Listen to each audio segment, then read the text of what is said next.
So this week we are going to talk about something important. So this whole idea of this session is like this, Marco, right? So there are people like you who want to grow, who have started, but what I'm seeing from when I started working and what I see now when I see people like you Mm-hmm. is when I started working, companies used to have a L&D department. There used to be structured training for managers to get trained.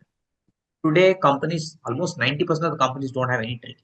The only training they have is how to do your job. I mean, how do you Right. the process and policies, but they don't invest in skilling you up as a manager. And hence, once you become a manager, you don't know what to do. And then you start struggling. And Right. some of us figure it out on the go and somehow become successful. And some of us who are really good, but because Mm-hmm. we didn't have this, we are failing. Okay. Right. I have seen this across multiple consulting assignments. Hence, I said, Yeah. let's start this and then give this as a training, whatever I can do as a training module is why we started this. That's about the background of what we are doing and why we are. So, yeah, we got introduced to ourselves. Now, I'll get into this week's issue. Okay. One of Okay. the normal problems in ops is queuing, queuing and bunching up. Okay. Queuing and bunching up happens for two reasons. One, and this is Right. a problem because when queuing and bunching happens, suddenly you have a lot of things to do and you have very few people. Right. And the solution is you will have to kind of go about hiring more people, but even that will not solve the problem. The only way to solve the problem is to make the flow smooth. And can you make 100% of the flow smooth? May not be because the inflow, if it is bunching, it is not. I mean, to some extent, you can still do it, but not really 100%. You cannot make it smooth flow. But the level that you can make it smooth, we need to be able to make it. Unless we do that, even without bunching in inflow, there are processes where you will have bunching in the system because of the way the system works. For example, earlier in Keka also it used to happen. Lot of queries were pending. Right. It's not like all those queries came at the same time. Sometimes these queries come, it comes in small numbers, but then we never bothered to solve it. Hence, it gets stuck, and then there is bunching. So both cases exist. So now what we will see today is how to handle this. What are the reasons? How to handle this and how to make it work. The root cause for queuing is first is uneven input flow. Input flow. For example, certain systems you will always get calls. Even KK case also, if you take, you will get calls and queries starting only after around 11 when the HR guys have come in and then they have started working. That is one type of bunching. The other type of Right. bunching that you will have is lot of queries will come towards month end just because of payroll, right? A Yeah. ton of Yeah. queries come around payroll time, and then there is a lean period. So there's a lot of work around the payroll time, and then there's a lean period. That's the Sure. uneven input flow case. Okay. Yeah. Second is uneven process flow across the day. So things come, but people don't act on it immediately. They keep postponing, give some excuse to the customer and say, I'll call you back here and this and that. And then it keeps pending and all of it gets bunched up towards evening. This also used to happen in KK. Towards the evening, everybody is busy. But what were Yes. you doing in the first half? Nothing. And Yeah. yeah, you see, now you have become manager, right? So as a manager, is your thinking has to change, right? From Right. being what it was earlier, because otherwise the whole system will fail. Okay. Yeah. And setting up a good process is not just about success for yourself. This is something which a lot of managers don't get it. Even the people don't get it. Okay. Yeah. When a process is set smoothly to run smoothly, it makes life easy for a lot of people, Correct. especially the people who are working. Okay. True. And True. I have had this experience in multiple places. Right from my first job where I was a railway officer, from there to the consulting in KK and other places. Right. Everywhere, when you set the operation smooth, the stress in the life of everyone who is working there goes down, and they feel Right. like doing good work and they feel like coming to work. Right. The reverse is also true. If a manager is not doing his job correctly, life becomes painful for everybody, including the manager. Right. And I mean, given a chance, if we had enough money, who wants to work, man? At least I don't want. Yeah.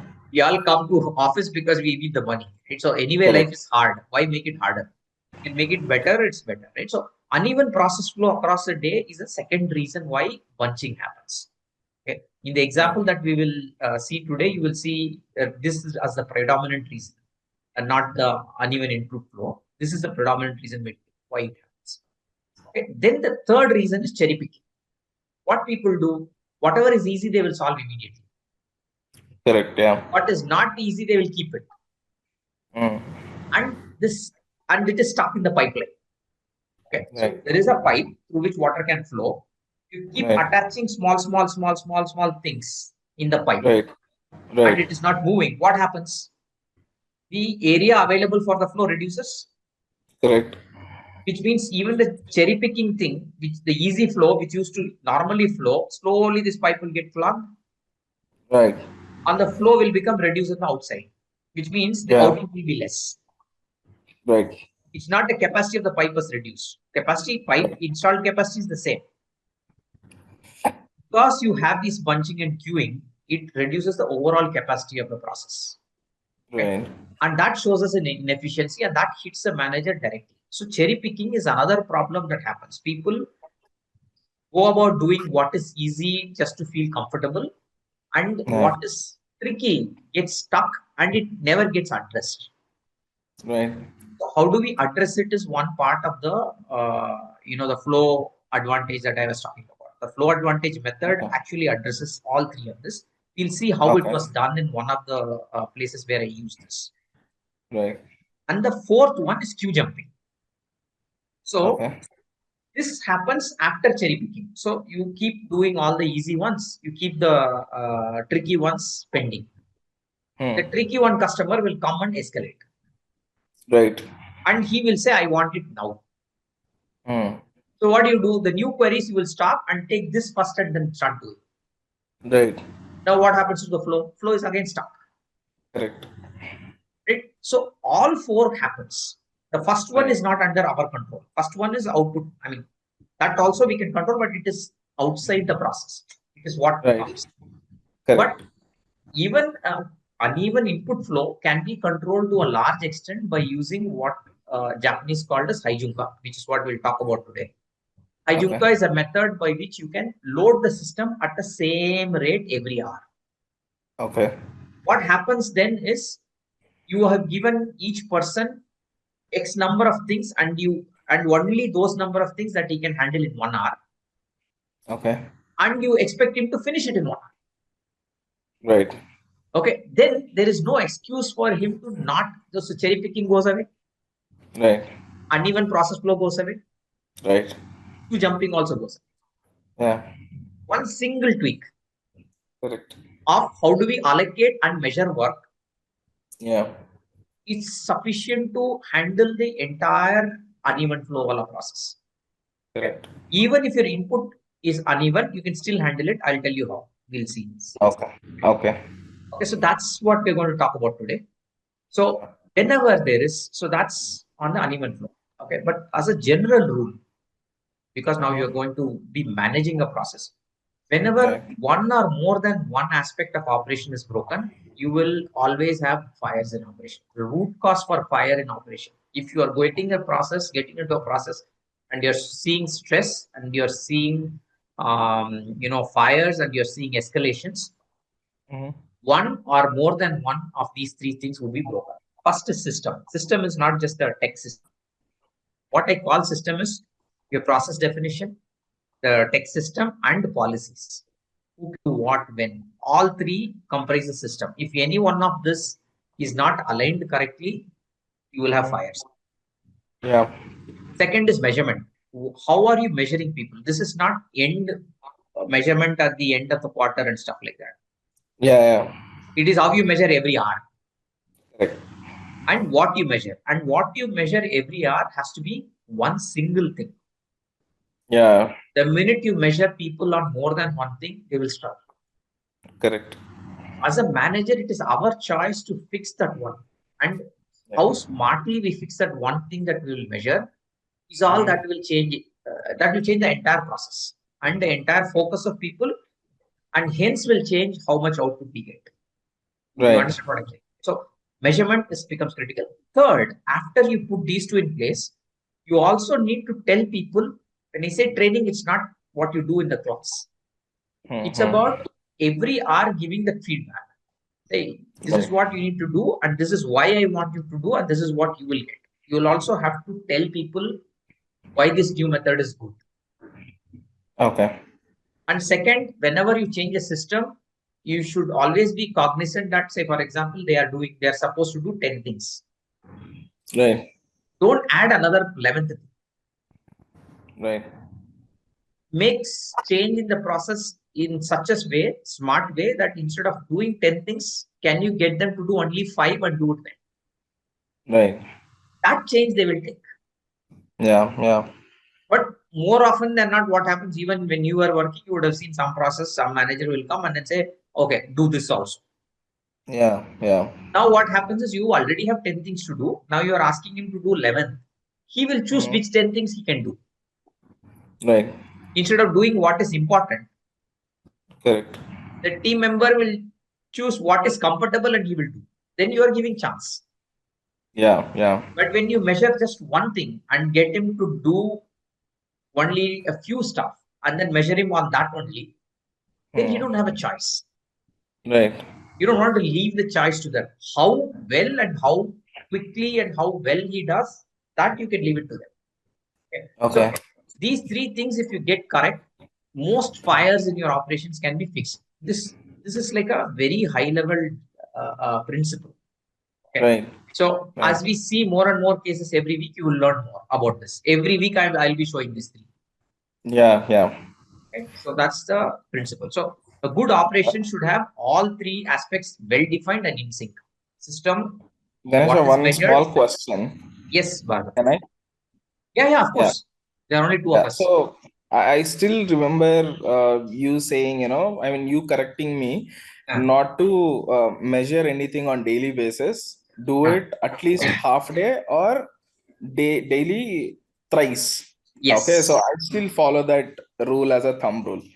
Yes. Okay, so we'll have a stand-ups daily, and I'll be in touch with the teams, and I'll give them what's expected by end of the day today, and I'll keep checking them at least twice in the on the Correct. same. Okay, Correct. Correct. then from people management perspective, Uh, that backfired no 2 to 3 times for me. what did they say? Oh, micromanagement. Exactly. Yeah. Okay. So yeah. So the way to do it is smartly we should do. Okay. We have goals every hour. Right. Anybody who's meeting, I don't care. I don't even talk to you. Right. Anybody who's not meeting, see, Mm-hmm. you see, okay, morning and evening huddle is two different things. Morning huddle is plan for the day. Correct. Evening huddle is What did we achieve? plan for the next day. Correct. Yeah. कौन आ रहा नहीं आ रहा है, all that stuff. Yeah. Okay, who Yeah. leaves, Yeah. who's going on leave, who needs to come, what plan for tomorrow and stuff. Yeah. Morning huddle is more like saying hi, hello, good morning, how are you? Let's go crack it. This thing, and both has to be just 5 minutes. It can be Correct. 5 minutes if you are checking output every hour. Right. Because the feedback of people who are not meeting it in that hour goes in the same hour. Right. And you're going to give only to people who are not meeting the. Right. So in the interim, no, don't pull all of them. Okay. Okay, you just pull the morning and evening, everybody has to be there. Right. That's our overall learning for the team. Right. But the intermediate checkpoints is for people who have not met. Right. See, if I have to do, say, let's take it as, so let's say the team has to do 80, one person has to do 80 cases in a day. Right. 80 is not possible. Let's put it as 60. Okay, people won't work 8 hours, they'll work 6 hours. If somebody can work 6 hours systematically every day, we have got enough output from it. Correct. So let's say 10 cases per hour, 60 cases in a day he has to do. He can do 30 in 2 hours, or he can do 10 every hour. Right. Correct. So normally people tend to postpone and try to do everything in the last 2 hours. Last, correct. And that is where in the last hour, if he falls sick, the entire thing gets tough. Yeah. Okay. Or his system conks, the entire things get stuck. Correct, yeah. These are all bunching. Yeah. Okay. So how do you avoid it? By measuring every hour. Right. Say 10 has to come every hour. If you finish 10 in the first hour in 10 minutes, go take a break. I don't care. Do whatever you want. Yeah. Okay. Or you finish all 60 in the first 4 hours, get lost. Don't be here. Yeah. You get what I'm saying? Got it, yeah. Then people, you have given them the freedom. At the same time, you have got the output that you want. When the management wouldn't mind. Right. Right? But the point is, that's the measurement point. If we set the measurement correct and check Mm-hmm. only the measurement, and for people who are not meeting in say 1 hour, you tell, Mm-hmm. okay, you missed, you instead of 10, you made only 8 this hour, next Right. hour make 12. Right. You make 12, I don't know, I won't talk to you. Yeah. Simple. So this, what happens is, people who are good, they will get away, and people who are struggling, you will know exactly where they are struggling and you can fix it. Right. And people who don't want to do, you will know who they are and you know what to do. Correct. Correct. And if you religiously document this thing every day, every hour, and then project it at the end of the day huddle. Right. And tell people, hey, this is what happened today, and let's not do this tomorrow. Yeah. Right? Everybody will be okay. Got it. See, that's how we solve this. Okay. Hey, Rohit. Cool. So now you get that point, no, Got it. Bhargav, how to use it, Got it. right? Got Okay, super. Okay. Now let's go into today's case. So what we'll see is what is called Heijunka. You can uh, Google it later and you will get a lot of articles about it. Heijunka is nothing but level loading. So in a process, like I said at the beginning, not always everything comes together in a uniform flow. For example, you have to make say 100 units and your work 10 hours. It's not like 10 queries will come every hour. It will come in bunch. That's one. That is anyway outside your control. The second one Right. is, even if it comes in bunched up, how do you take up work? There are places where you can decide, say, I will only do 10 every hour, but at the end of the day, I will finish everything. Right. That's called level loading. So how many work units do you allocate every hour or every time unit, and how many you get done out of the team? If you control, what happens is the flow is uniform. The flow is uniform. What the biggest advantage you get as an ops manager is, anything that gets stuck will become visible immediately. For example, if you're only doing 10 items and one is not done, it's very easy to pick that one did not get done. Correct. So for example, let's say you have 10 people and each has to do 10. Okay. And only say 90 got done. You can quickly find out who are those 2 or 3 people who didn't do and what held them back. You can find out. But Correct. you have a capacity for only 100 units, 10 people, 10 each, but you put 300 work inside. Right. Now what you have is 210 things not done. Right. And whenever you ask people, they'll say, we could do only 10, the 200 is left. So now the 10 which is tricky and which did not get done because there was a problem in the type of work, you don't know which 10 is the problematic work. Hence, you don't know how to fix it. Right. You see the advantage of doing a level loading as against, pushing the entire work onto the team and then letting them decide. Yeah. Okay. So hence level loading as a concept, this was actually part of, Toyota production system developed by Japanese, and hence the word Heijunka. It works beautifully. I used it in Flipkart when I was in Flipkart. Okay, we deployed this method for e-commerce order processing. So I'll tell you what was the situation when we started. So the warehouse process, this was implemented in the warehouse process. Okay. In the warehouse process, the high level, the way it works is, because you may not have seen warehouse, the way it works is, as you place orders, as customers, we place orders. Orders goes to a warehouse where the gets allocated to a warehouse which is nearest and which has that item. Then the warehouse has 24 hours to complete the picking, packing, labeling, and giving it to the logistics team for shipping. Right. Warehouse process. So order enters is the entry point. The package complete in all respect given to the logistics team is the end point. In between, what happens is, first step, the item has to be picked from wherever it is in the warehouse.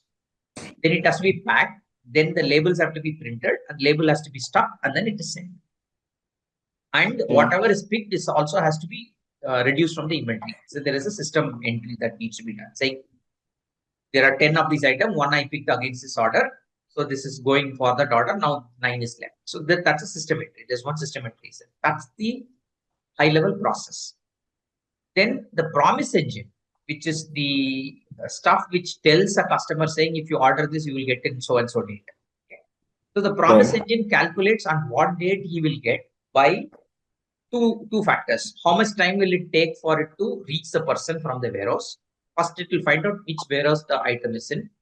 Then it will calculate what is the shipping time from that warehouse to the customer's endpoint.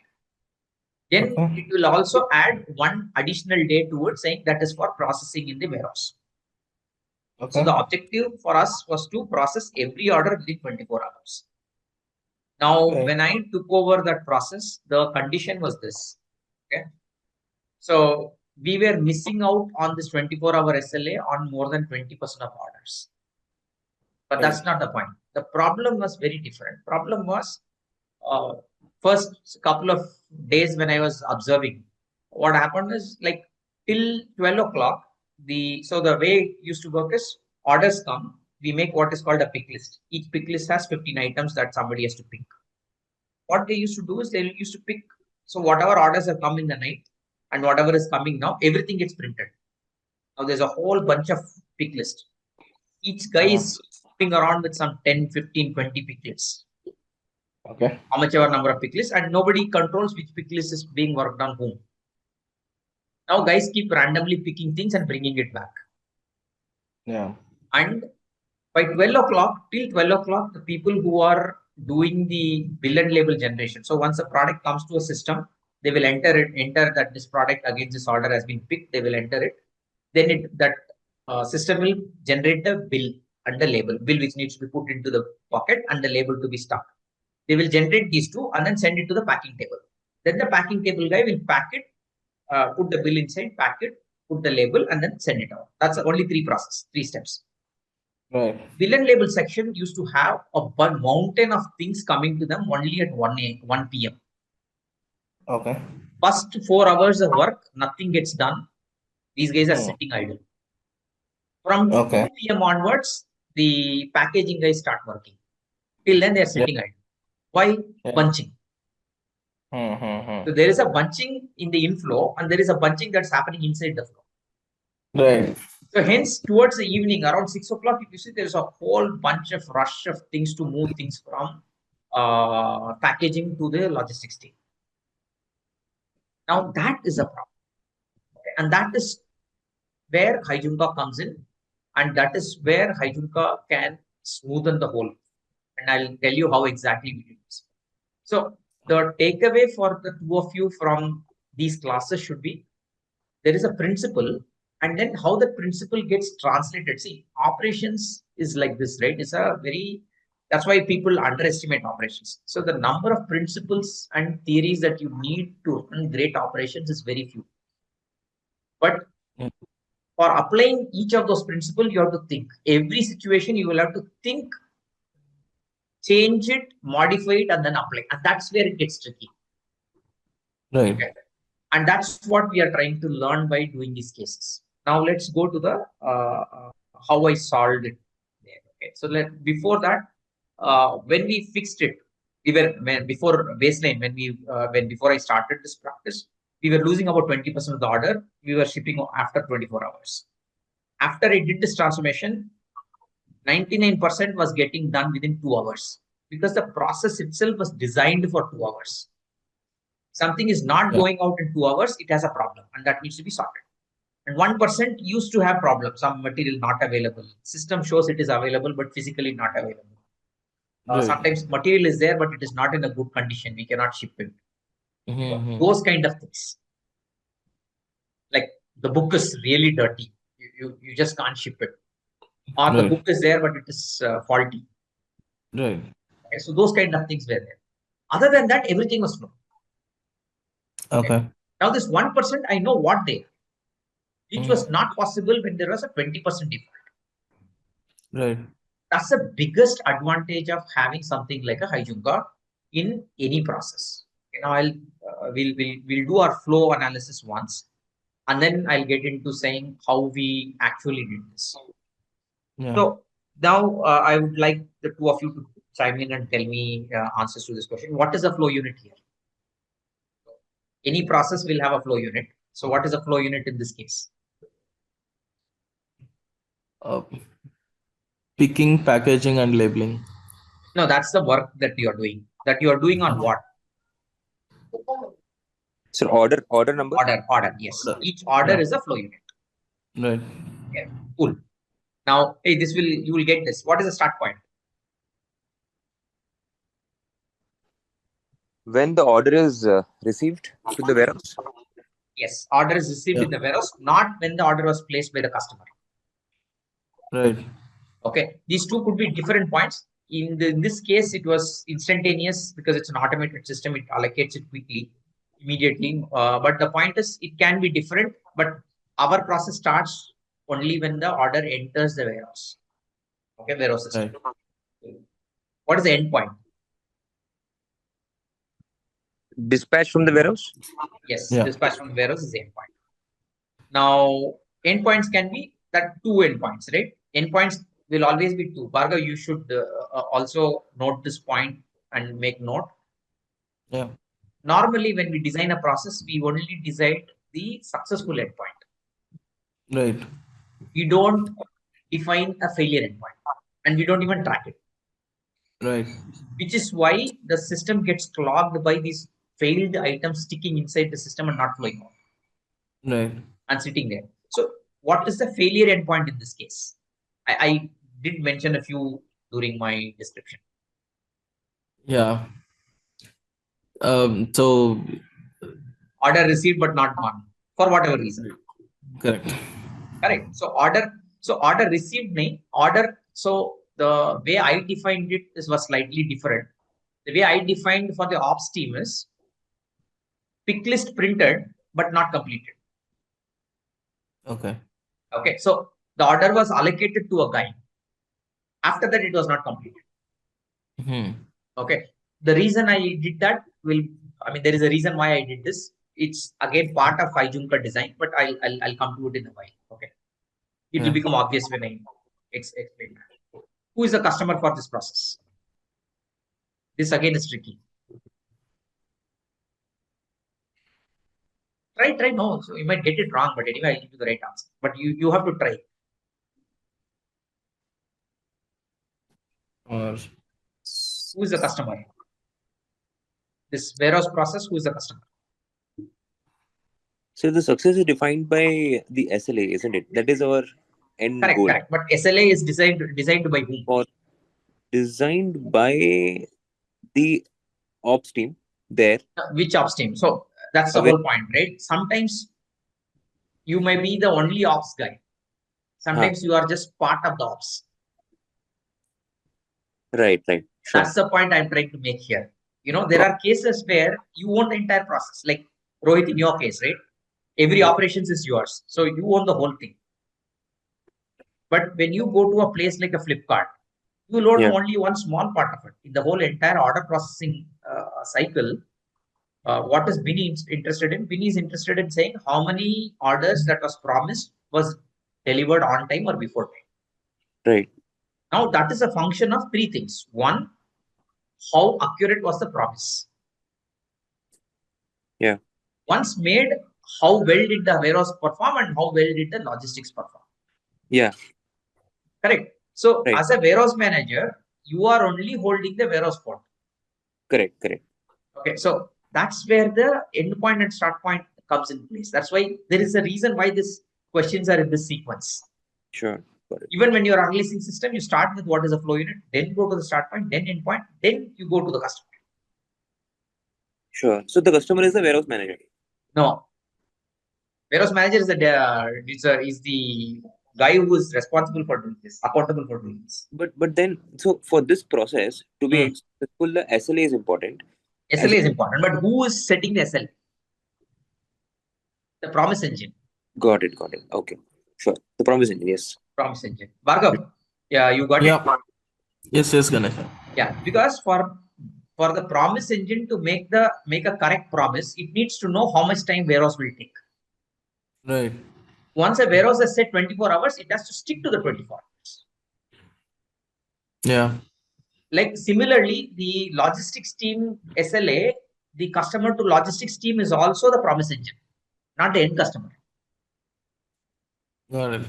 You guys get this logic clear, because this is important if you're working in a large place. And Right. large scale systems work like this. Okay. So the customer for the promise engine is the end customer. Right. You get how all these things tie up? Yeah. Okay. So that's right. So the customer for this is the promise engine guy, the system, the tech product person who is actually setting the parameters for the promise that is made to the customers. Okay. Right. So like warehouse, we said 24 hours, everything will go. From the time the order enters warehouse, within 24 hours, this will get out. Right. Okay, that's the promise of customer, which I reduced to 2 hours. There's something else happened because of that. I'll tell about it later. I'll tell you that. Yeah. Now, what are the high level transformations? This anyway, I told you this. Create pick list. First transformation is there is a whole bunch of orders there. Now we bunch them into 15. Right. Items of 15 which are near to each other, so that one guy can go pick all of that and come. If he has to travel a lot, then he will waste a lot of time. Right. So the system has to select things which are stored nearby and put 15 into one sheet and then give it to them, so that in each trip he picks 15 items and brings back. Okay. Right. There is Why 15? Because the trolleys that we were using can only handle 15 items. Okay. So that's how the 15 system was. Okay. Earlier it was random. It used to be 20, 30 and all this stuff, because we used to do only books. Later when computers and other things came, we reduced it to 15. So, but So there is that's- also a deadline, right? Till what time we can choose the orders to be delivered, or that is set by the system itself? That is set by the promise engine. Like for example, yesterday orders which we received by 12 p.m. or 12 a.m. those picked up for today, for example. So that is already a system in place. That is not to be worried by the warehouse. That is not to be worried by.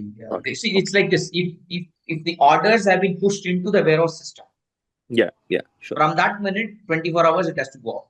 Okay, sure. That's the thing, because when to release it is decided by the promise engine. Got it. Okay, sir. Sure. Okay, so that's why the final output, final customer is a customer only for the promise engine, not for the warehouse process. Got it. Sure, sir. Is that clear? Any other question before I move? Okay. No. Okay. Yeah. So the next one is, once a pick list is created, then the picking of products.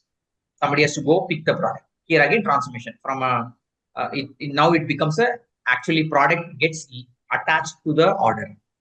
Okay. And then printing bill and label. Once the product is picked in the system, it is entered saying this against this order, this item has been picked. Hence reduce it from inventory, and then give me the bill and label for this. And then it gets printed. Then it goes to the packing. So these are the final steps. And then it gets dispatched. Once the packing is done, then the whole thing is sent to the dispatch process. The transformation happens is it moves out from away when it gets scanned at the dispatch station. What happens is it moves away out of the warehouse system and gets into the logistics system. From there, the timing for the logistics starts. Okay. So this is for you, Bhargav, because Rohit was there in the last session also. So Rohit knows this concept. So when you design the process, when you analyze the process, uh, we make a process map. When you make a process map, people generally write down every step. Right. But in our system, if you want to really know how to fix things, the way to do it is to list only those stages where some transformation is happening, some change is happening. Okay. So an item can either get transformed or it is waiting. Okay. Okay, the waiting steps we will not keep. Okay.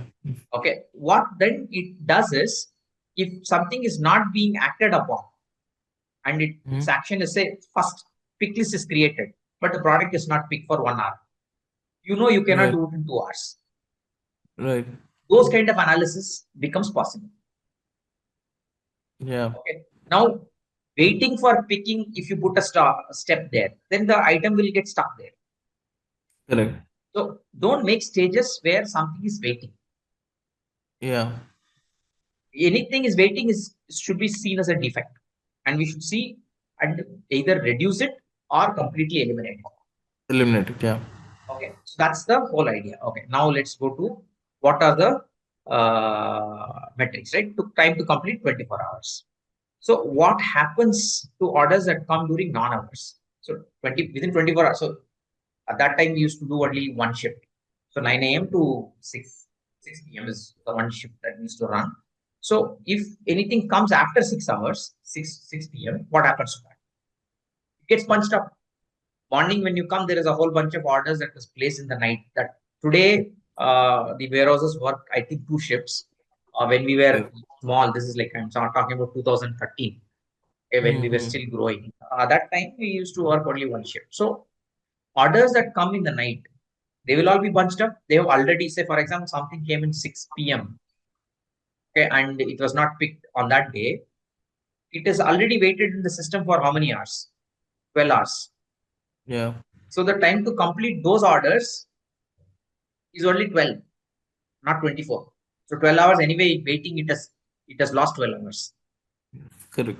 Correct. So the system that prints the pick list should not only consider items which is nearby, it should also consider the oldest order. Okay. First in, first out system has to be there when you print the pick list. So printing, clubbing the items to create pick lists, creating pick list, that logic, if it is not correct, then you will still miss the SL. Right. It is okay. So when you are looking at an ops parameter, you should not just look at only what your people are doing. You should also look at what is the kind of input they get and when they get. Correct. Okay, if you don't look at it, how much ever your people run, they will never be able to fix it. Yeah. And then they will only feel frustrated and not be able to fix things, right? That's one. Yeah. How to ensure all orders are within 24 hours. Now, there are things that is coming. So this is what we fixed. How will it get done? I will tell you when we explain the whole process. Next question is ideal time to process. Okay, so this is a principle. Is keep the outflow equal to inflow as early as possible. So how do you address this? Whatever comes in the night, how does it go out within 24 hours? Is the way you plan the capacity for the next day should be such. The first 4 to 5 hours, you not only kill the backlog, but also the flow that is coming during those 5 hours. So you understand what I'm saying? So when you open the shop, let's say you have 100 orders pending. Okay. And then let's say on an average, you get about 10 orders every hour. Okay. So if I have to be at par with the inflow in 5 hours, so which means 10 every hour in 5 hours, you would have got another 50 orders. Right. 100 is already pending. Yeah. So in the first 5 hours, you need to have enough manpower to do 15. So you 30. have 150 hours, 150 items to process In 5 hours. 30 orders per hour. 30 orders every hour it should come out. Yeah. If you don't plan for 30-hour orders coming out every hour, you will never be, your inflow and outflow will never be equal. Yeah. At some point in the day, your inflow and outflow should be equal. If you can achieve it every day. right? This bunching that is happening in the night can be done. Right. Okay, and all of them can also go out in the same 24 hours thing. Yeah. You understand? And you don't even need that scheduling to be done by the system, like first in, first out, whatever is saying, right? Even that is not required because anyway you're taking care of it in the first 5 hours. Can you do it infinitely? No. After a point, the number of orders coming in the night will be so high, you will never be able to do it within the 5 hours or 6 hours. Right. When the system scales, and the hourly input also will be so high, you will not be able to do. That's when you start the next shift. Yeah. You understand when to start next shift, when not to start next shift. Right. Okay. When an ops guy starts thinking like this, okay, then the whole system becomes efficient. Otherwise, it's very easy to say, you are saying 24 hours, things are coming in the night, so I need a night shift. Okay. Sir, but That's not how you talk. Yeah, Rohit. Sir, but for example, for us to also design the capacity of our vehicles so that all the orders that we're picking goes in together, like how do we incorporate that also in the analysis for? Okay, that will not be so. That is why it's a separate process. Okay. There, the constraint is not just about vehicle. The constraint is on the link. So I'll briefly explain that. We will probably do that also in one of the weeks. Sure. Okay. Though I didn't work on it directly, but I know how they solved it because I was part of the team that did the design. Okay. But that was not my process. This was mine. Sure. But I'll tell you how that works. How that works is, like I say, for every order, I'm saying this thing has to go out this time. There, the problem is slightly different. The problem is links. So there is a link between, say, Bangalore and Chennai. There is a flight. Yeah.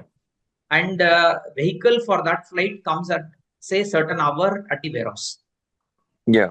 All the orders to that location that needs to go that day should get packed and be ready by the time the vehicle comes. Right. Yes, sir. They work like that. Got it. Okay. Hence, the logistics has three parts, right? One is this clubbing orders, sorting and clubbing orders. Two is long haul, which is one city to another city. Three is first mile. Sure. Last mile, sorry, not first mile, last mile. Last mile is within the city distribution.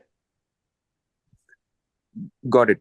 So there are three processes, and each one of them has an SLA, and the sum of this SLA is what, sum of these three SLAs plus the SLA of the warehouse is what added up, and one buffer added and then promised to the end customer. Understood. So when we are saying that 30 orders is to be planned per hour, for example, we are saying that this is what is our requirement, that 30 orders will be doing it per hour. You please figure out the logistics for it. No, not logistics. Forget logistics, Bhargav. I mean, let's just talk about warehouse. Okay. Sure. Let's talk about warehouse. See, logistics is slightly complex because the 30 orders that you are giving, each one would be for a different location. Yeah. Sure. Exactly. And so the time at which that needs to get picked up also is different. Yeah. Got it. So what they do is they prioritize packing and bundling as per the vehicle arrivals. They call it link. Understood. So 10 a.m. this link comes. So all orders for that till the last order that comes by. See, so the way they do it is they keep a 1 hour buffer. So every order every packet that has come for a 10 a.m. link by 9 a.m. should be in the 10 a.m. link. Got it. If it comes into logistics after 9 a.m., it will go in the next day. Understood. Got it, sir. Okay, that's how they do the capacity. That's a slightly, in fact, that's a far more complicated problem and more interesting problem to solve. Okay, sure. Anyway, we'll deal with it in one of the weeks. I will cover that also here. Yes, sure. Okay, so now you understand the logic, right? How we are thinking about it, right? Yes. Yeah. Now, which process step affects the time to reach? This you may not be aware of the process, hence I will give the answer directly. Picking has the most variation. Picking was the thing which was taking most amount of time because that is the process which has most amount of variation. Typically, if you see any step that has the highest number of variety will always have the largest time. Think about Right. your own process. It will be true. Okay. Yeah. So, because picking, some things are bulky, something is not available, something is in the top shelf, something is in the remote corner of warehouse, various things, and some things are very nearby, so quickly he can pick and bring all that stuff. Right? So picking has the most variation. So why we need to find out the step which has the highest time is, once you know that process, and if you fix that particular step really well and control its output uniformly every hour, everything else can be fixed automatically. For example, if picking is giving out 100 units, it's like the 30 units that I discussed, right? Every hour, 30 units picking is giving. Labeling, bill and label and packing can do 30 every hour, which means anything that has come into the system at hour 1 will go out to logistics in the hour 3. Right. But anything that picking is missing in the first hour will not go in hour 3. Correct. That's it. Things become so simple, not to operate. Yeah.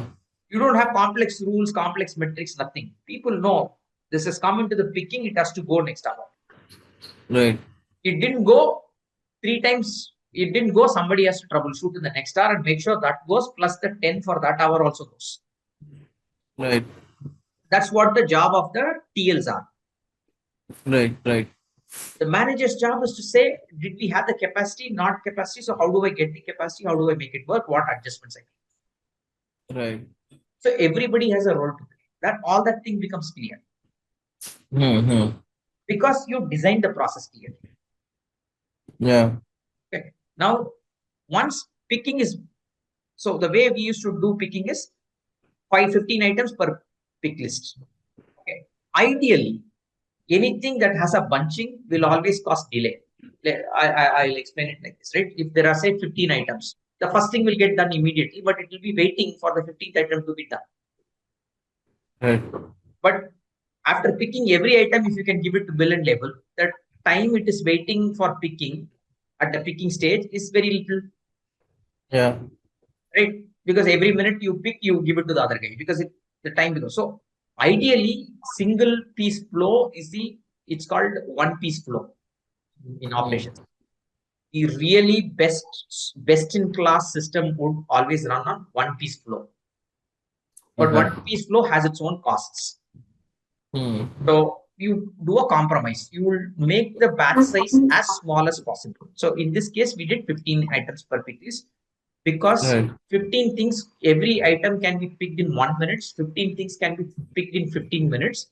So every person gets 4 pick lists is how we design the whole system. Yeah. Which means 4 pick lists, 60 items. Every hour, one guy needs to pick 60 items. Sir, can you explain once what is one piece flow?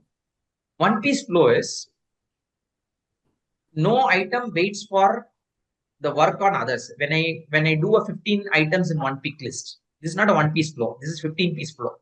Okay. Got it. Okay, you picked one item. It is not going to the next step. It is waiting for the 15th item to be picked. Sure. Understood. Makes sense. It is just waiting unnecessarily because of the way you have designed the process. Right. Sure. Okay. So the most efficient and fastest process is when you have a single piece flow. But more often than not, you will have operations with bunched flow. Got it. Okay. So that's Sure. It's called batch processing. So the smaller the batch size, the faster the processes and more throughput you will get. Understood. And the smallest batch size is 1. Right. Understood, sir. Understood. Any other questions before I move? No, sir. Sorry, this now capacity. Now we have defined the flow. We said what the flow is, how much input, what is the input. Now we have to decide the input. Okay. Bhargav, there is a step. If you see this pitch again tomorrow, I'll share the recording. You see it again, you will understand. First we define the process, then we define the flow. Then now we are doing the capacity. Yeah. Okay. Now this I covered it in the previous slide itself. So basically picking capacity, I said, is the bottleneck, which is where most time is. So hence, as a design, you should design capacity for picking first. Okay. Because the bottleneck step is if it is fully capacitized and if it's working at its full capacity, every other process will work correctly. Right. That is easier to fix. Mm-hmm. So picking capacity is the one which we need to fix. Rohit, if you remember, or Bhargav, when you see the previous one's video, you will see last time also we picked, we did the capacity for just the talking time because that's a critical process. Right? So many needs to be spoken today. So hence, how many people needs to be there, how many calls needs to be picked, everything was for the talking. Yes, sir. Yes, sir. Definitely. Yes, I remember. Yeah. Okay, it's the same principle here, but at a different place. Got Okay. it. Yes. Yes, sir. Okay, understood. So now forecast of expected hourly orders. This is what I was talking about. Backlog plus hourly orders for the period. How do I finish in say 4 to 5 hours? Okay. Bhagav, you got it? Yes, Anil. This is a 30 calculation which I was telling. Right. 5 hours, if I have to finish, every hour I am getting 10. So total, I will be getting about 50 orders during the 5 hours. Plus there's 100 pending, overnight pending. So 150 I have to finish in 5 hours. Yeah. Which means I need to do 30 every hour. And hence 30, I need to have a capacity for 30 every hour. Correct. Okay, now I have a question for you guys. So let's say 30 every hour can be done by 5 people. Okay. Okay, but you have staffing for, you have 10 people staffed. You have more people than work. What will you do?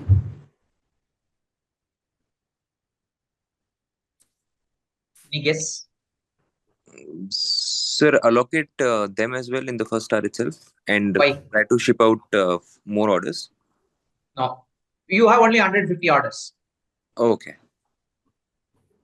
Okay. So 30 orders per hour. Can we not increase the 30 orders per hour? That's okay. That's one point of view. Bhargav, what do you think? Should we increase the, because I have more people, should I do more in the first hour? Yeah, so that the entire process becomes much faster. No. I know you guys would say the same thing. So that's the principle. I'll explain this. Okay.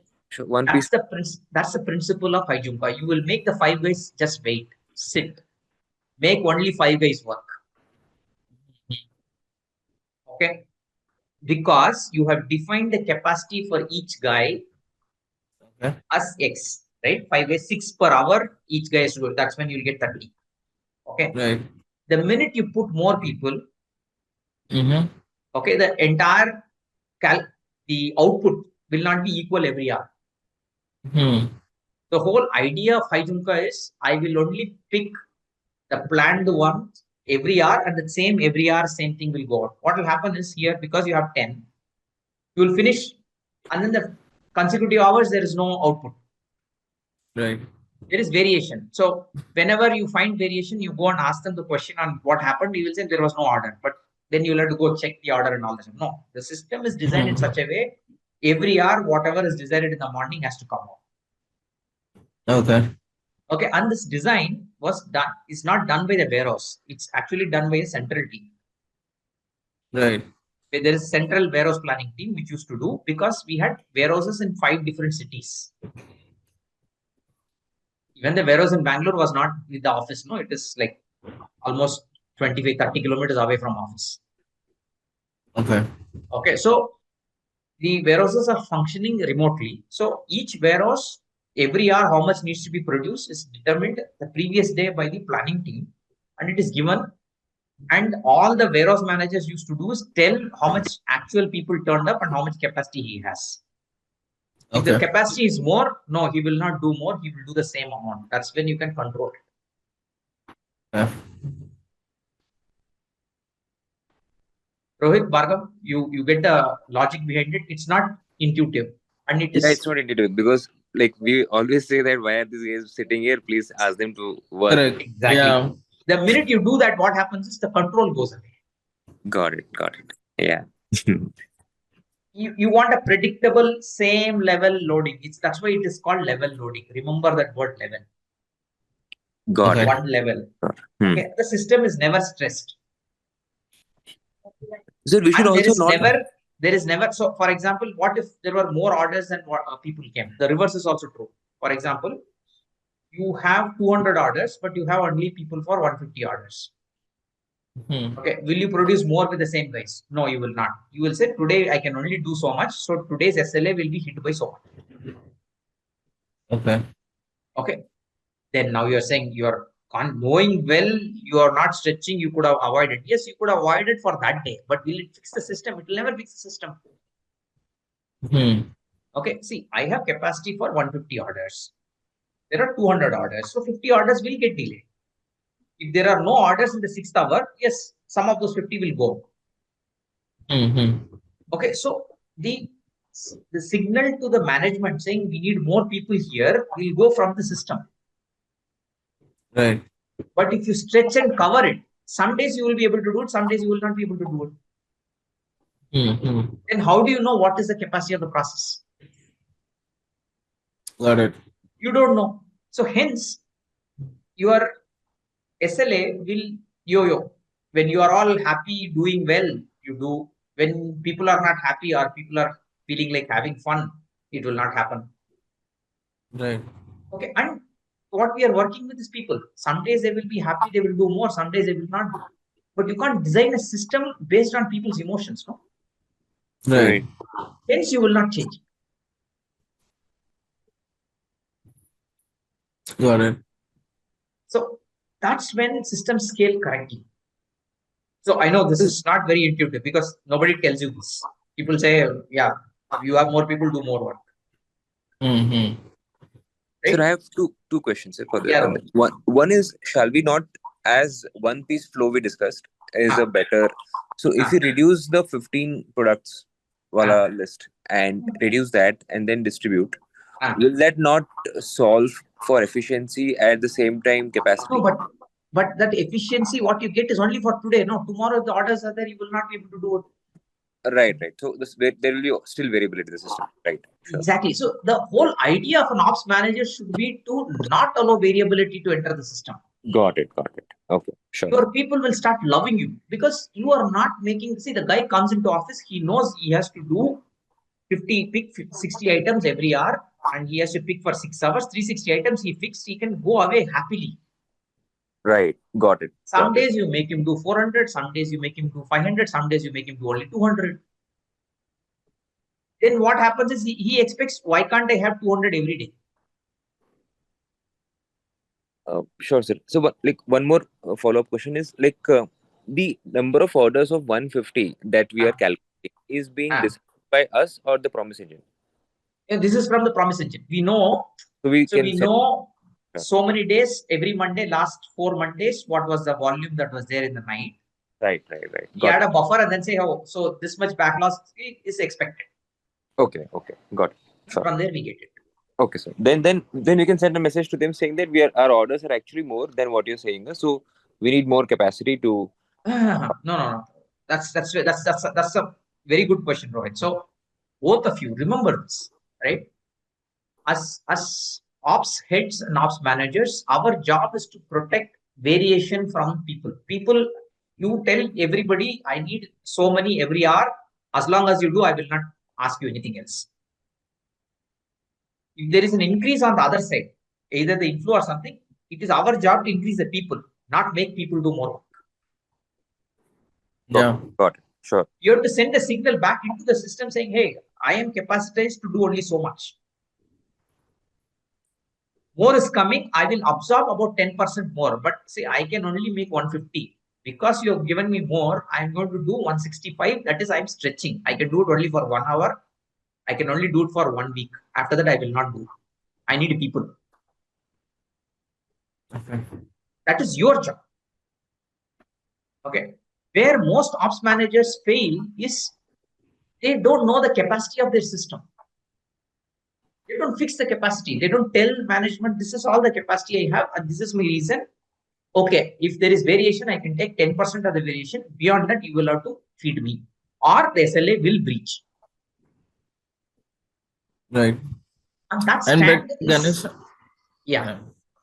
So, but there are managements who expect us to do No. more with the same resources we have. No. It doesn't work. So you can see, if you just position it and say I am. So you are not saying I will not do. Right. You're saying this is the capacity. I know where you are coming from. Keka, we never defined the capacity. Yeah. I came in and then I said this many can be done every day. Right. Any day it is more than that. You're stressing people. People will fall sick or you will have attrition. Right. Okay, and then they started listening, and that's when we added people. Right. Right. But the problem before that was we never told them what the capacity is. Right. 1. 2. When we tell what the capacity is, it has to be followed up with logic, which the other person has to accept. Right. That's where a manager's capability to judge and communicate comes. Right. Okay, so we learn all that. So that's part of the larger training. But let's move ahead with this. Okay, now you guys understood the stuff. Yes, sir. Yeah. Yes, sir. Okay. So now the other stations, basically the bill and label and packing, you just match the output. So if these guys are giving 30 every hour, 30 every hour should be done by the other. So Right. how many people are required, you put them. That's all. Understood? Yeah. Nice. Now the next one, orders. Okay. Now what is other input? One is capacity is one input. What is the other input? Which is orders. Now there are 150 orders waiting at the first hour, right? 0. Right. You can print all the 150 orders and give it to people, and they choose which one to pick, which one not to pick. The cherry picking problem that I said at the beginning, Bhargav. Yeah. That will happen. Mm-hmm.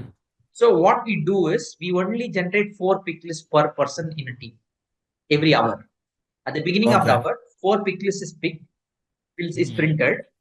Okay, and the 4 pick list is put in a box. There is a box with each person's name. And it's the job of the TL to put the 4 pick lists there per person. And the person will not pick all the 4. He will take 1 pick list at a time and work on it. Right. So what happens is at the 30-minute mark, when the TL or anybody sees that box, set of boxes, okay, you should see at least every box should have only 2 or less pick lists. Any box has more than 2 pick lists, that guy has been slacking. Right. You can go and ask him why you are slow and what's your problem, and you can fix it. Yeah. Okay, so and this whole thing does not need tech. Yeah. And in fact, this box also, you know how we made? We just took shoe boxes, stuck them together, and put the names of people, and made like a pigeon box. Okay. Okay, and then placed it in a place. For each team, there was one pigeon box of 20 holes, because there are 20 people in each team. And we just plugged the TLS to come, put four pick lists for each of the team, and that's it. And he has a name. He knows who picked, who did not pick, and who's slacking. Every 15 minutes, he can check. Right. Because he's checking every 15 minutes and making sure it's the next 15 minutes they are covering up. The number of people failing at the end of the 1 hour is less. Yeah. So hence, the overall team failing at the 2 hour mark is very less. Yeah. So this comes back to checking every interim period. Good. Okay. And the most important part is we are not letting the entire flow directly into the system. Yeah. Who works what every hour is controlled. Yeah. We know every hour, we first know what is the throughput possible for each person or each station every hour, and only that much work is sent to them. In which case, they cannot give an excuse for not doing something. Yeah. If a guy can do only 10, you give him 20, he will pick which 10 he is doing. He will not tell you that in this 10, this 4 are difficult and this is the problem. He will never tell you. Yeah. But if you give him only 10 and he does only 6, and you go and ask him, immediately he will tell these 4 had this problem. So then you know what to solve for in the problem. Yeah. So this is the biggest advantage of setting a Heijunka flow. Got it. Got it. Yeah. So you guys, okay, after this, you guys sit somewhere and then think about it, how you can use in your process. And if you need help, you can always call me up and we can have a discussion one-on-one, right? So I'm happy to help you get this. So Sure. productivity. How was the productivity done? Only 4 pick lists per person and 30 minutes check-in. In 30 minutes, 2 pick lists must be complete. Else, cover in the next half hour. Now, every hour, if one team is, falling behind, okay, then the manager goes and stands there and he has to solve. The manager is also not able to solve, then the warehouse head has to go and solve. At the end of the day, if for 2 consecutive days, if the warehouse head is not able to fix it, the 4th day I go and fix it. I go and find out what is wrong. Okay, hence there is an escalation. Hence people don't like this to go up. So every hour it self heals. The system self heals. The clog is removed every hour. It is not allowed to stay. So what happens is, even if something gets faulty in the first 30 minutes, either it gets done or it's put in the faulty bucket. Saying this product is not there, cannot be shipped. Or this product is there, it's in a dirty shape, cannot be shipped. So now you understand the importance of putting a defect end state. If you don't have a defect end state, what will happen? You will keep hitting people on fixing it. Right? Yeah. Now, one problem with having a defect end state is smart guys can put a lot of good ones also into the defect case, but then you will get caught. Yeah. Okay. So you should always have a success end state as well as a defect end state. Yeah. Okay. Control and escalation I spoke about. Incentivizing in this case, because there is a base load and they are only doing base load and I don't want them to do more than the base load, there is no incentive. Okay, but there is incentive if they work more hours. So for example, I need work to be done for 10 hours, but they are contracted only for 8 hours. If somebody is doing 2 more hours, then of course those 2 hours gets paid at a 150% of what we pay in the normal hour. That we incentivize, but for doing the same work, we don't do it. So one of the other advantages of Heijunka is when you have a Heijunka system, okay, you don't need to incentive and you apply Heijunka only those places where the work is very similar and there is no great skill involved in it. Like for example, sales, you cannot apply Heijunka because sales has a sales skill involved. The person's ability to convince and convert and things like that. Some people can do it faster, some people will struggle and things like that. So you can't have a level. Right. There, incentivizing has to be put in. But here it's not the case. Here everything is same. So we don't do an incentive. And that's why we didn't do any incentive. Okay. So this is what we did. So we put boxes. We said only 2 pick lists per, 4 pick lists per hour per person. And every 15 minutes, 1 pick list needs to get done. If it's not done, the next 15, he has to cover that plus the next pick list. So when you control it at that level, what happens is overall things go out. Why we had to do this is because warehouse is large, So a guy takes a pick list, takes 4 pick lists, gets into the shelves and comes out 2 hours later. So anyway, lost 2 hours of productivity, Right. When you ask him what happened, he will give you 1,000 reasons. This was there, that was it. And you will then go into analyzing whether he's telling the truth or not. It's all waste of time. Instead, it's very simple. 15 minutes per pick list. You take only 1 pick list, finish in 15 minutes. If you didn't, you tell me why you did. See the difference? Then what happens is he cannot hide in behind 10 pick lists for say 6 hours. Yeah. If you give them the entire dump of work to them, 1, they will pick what they want to do, whatever is convenient for them. 2, they will pick a lot and not deliver anything and then say, I am working on all of them. Right. All those excuses get killed. Okay. So now think about how you will implement it someplace, in your case, and write it down. And then I am happy to help you actually implement it when we have to implement. Okay. See, this is what we are covering here is what I did and what I implemented. Implementation itself is a far more complicated. Right? First is analyzing the system and finding out what is the right solution. That's the first step. Right. The next step is breaking down that system into work instructions. I'm saying whose life will change what will you do differently, and what will you not do. You have to define it correct. So you'll have to convert this idea into workable instructions and policies and steps for each of the player involved. That's a step number 2. Then step number 3 comes where you have to actually communicate this, make them understand and get the buy-in of the people for making the change. And that's when you decide why they should change, what will they get out of this change, and all that stuff. That's the third step. Then the fourth step is the actual implementation and minor modifications to the process because of any ground level reality hitting. But if you do the first 3 steps correctly, the fourth step will move very easily. Right. More often than not, what happens is people come up with this smart idea. The idea is correct, it will work, but they don't do the step 2 and 3. Because they don't do the step 2 and 3 and go to the step 4 of implementation, a lot of things fail at implementation. Have you guys seen this? Yeah. Rohit, have you seen it before? Well, I know Bhargav has seen it. Yes. Yeah.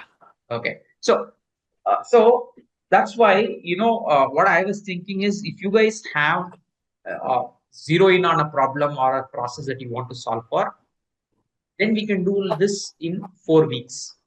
We'll do like maybe not Saturdays. Sundays we'll keep for this case study only. For your specific problem, if I have to solve, what I would recommend is we do a 4-week cohort, where first week we do the solutioning for you. Second week we spend, say, maybe on a Wednesday evening after 9 p.m. or something like that. After work, we can gather and do it for like a couple of hours. We find the solution, we document the solution. The next week, we break it down into steps and documents that we have to give to people. Who are the actors involved? How will their work? You do that workout. Then a third workout where for each person where the things change a lot, what will you say? How will you convince? How will you make it palatable for them and make them accept? Yeah. And then the last week is about how will you go about. So there is implementation also. You have to go in sequence. First box has to be made. The change in the system has to happen in such a way that I can only print so many number of pick lists per person. That I have to control in the system. Otherwise, people will continue to print. That change has to happen first. Then Heijunka box. Then controlling. Right? So when we do the 3rd day planning, we actually do the sequencing also. Which change will happen when, and the timeline and stuff. And then in the 4th week, we actually go and start implementing. Right. Okay. So that is how you make any change happen. That's when the change will actually stick and it will work, and you will not fail. Otherwise, there are enough projects people see. I have a method to think about something, so I get answers faster. There are people who don't even need a method. They are very smart people. Okay. Far smarter than me, who will look at a problem and say, hey, this is what needs to be changed. But are they being able to implement the change? That's where a lot of people fail. Okay. Bhargav, you had some amazing ideas. Yes. But it didn't work. Yeah. Right. I mean, that's the truth, right? So the reason behind that is the middle step. 2 steps was not done. Okay. Yeah. And if you guys are willing and you guys have a problem, ping me. We are on a WhatsApp group, and I am happy to set this up. Okay. And this is what I want to do as part of the next level program, where I want to do this thing. But for you guys, because you are the early adopters and you came in here, I want to do it free. Okay. So if you guys have a problem, let me know. If you guys have zeroed in on one thing that we need to improve on your whatever you're doing right now, or if you want help in fixing that also, I am happy to speak to you and then fix it. Okay. Then we do it in a 4-week sprint. Sure, sir. Definitely, so works. Yes. So last week also we discussed. I have a friend of mine. I told you he is also interested. I'll soon we'll have a cohort created. Sir. Bhargav, you get a handle of what is happening in your process. You just joined a new thing. Yes, Okay. yes. Understand what is the priorities and stuff. Maybe we can have a separate conversation today evening where I'll tell you whom to speak to, how to find out, and things like that. Okay. Sure. When did you start this new position, Bhargav?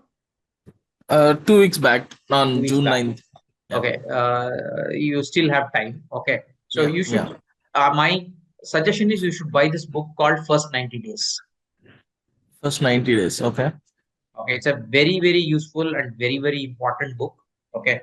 There are concepts there which I don't cover in this because it's not specific to operations.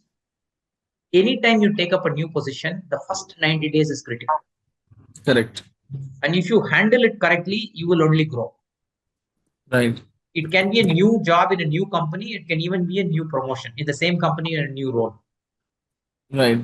How well you handle the first 90 days and what you do in the first 90 days determines your success. And this book gives you a plan on step by step, week by week, what you need to do. Okay. It's a very easy book to read, and you should keep it with you and then just read what is required every week and keep doing it. Sure. I follow it. Okay. So it's written by Michael D. Watkins. The same book. Huh? Yes. It's the same. Sure. Okay. Yeah. It's there in Amazon. Get one. Yeah, and these are, I mean, some of these books are stuff that you should have. Yeah. Okay. And whether you're an ops guy or anything, you should have. So can you please repeat the names of the books? First 90 days? First 90 days, Rohit. Okay. Got it. Okay. Or first 90 days. If you search in, maybe I'll share the link. Yeah, sure, sir. Okay, sir. It's something which you should have. It makes life so easy when you shift. Got it. Sure, sir. So that's the end of the case study for today. Okay. There is stuff about learning and all that stuff that I don't want to cover now. We'll do it later. Started what anyway I've covered with you basically. Any questions and stuff? Otherwise, we can end the session. Good for now, Ganesha. Super, Bhargav. Rohit? Yes, sir. Good to go, sir. Super. Thanks, guys. Thanks for turning up. Thank you, sir. Thank you. Thank you so much, Ganesh. Yeah, I'll share this video. Okay. Thank you. Thanks.